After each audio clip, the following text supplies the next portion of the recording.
Bonjour à toutes et à tous, bienvenue sur cette nouvelle vidéo de la chaîne Critique Multiverselle.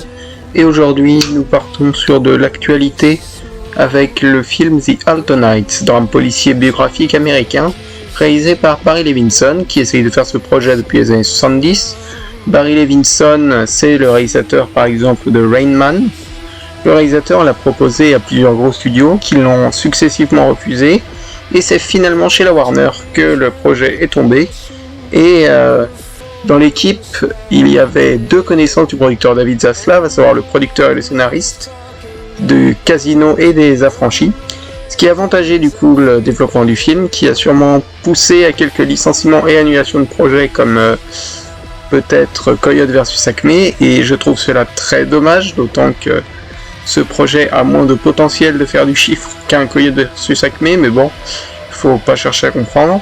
La photo est signée par le chef-op de Hit. Au casting, on retrouve Robert De Niro, qui joue ici un double rôle, celui de Vito Genovese et de Frank Costello, deux chefs de la mafia italo-américaine de New York, dont la rivalité atteindra son paroxysme en 1957, quand le premier ordonne d'assassiner le second.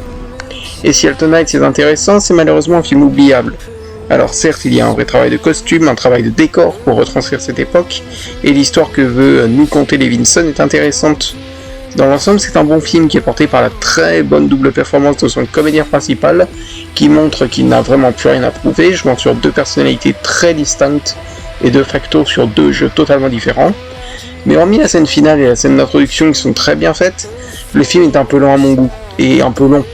Il est certes intéressant au sein de son scénario, mais le tout aurait gagné à être mieux rythmé, mieux tenu, car c'est un peu mou, et cette rivalité entre les deux, si elle est bien montrée, aurait dû être mieux amenée, mieux faite en termes de tension, et ça aurait donné un meilleur résultat, car le tout est malheureusement vraiment oubliable. L'ensemble reste bien filmé, avec une belle photo, on sent que c'est pas des manches derrière, mais le tout aurait pu être 100 fois mieux. Voilà donc un peu ce que je pouvais dire sur Altonites. Enfin, les persos secondaires sont inexistants. Voilà, c'est un bon film à aller voir, mais qui aurait pu faire mieux, je vais sûrement pas me relever la nuit. Dommage, car ça aurait pu être donné un très grand film.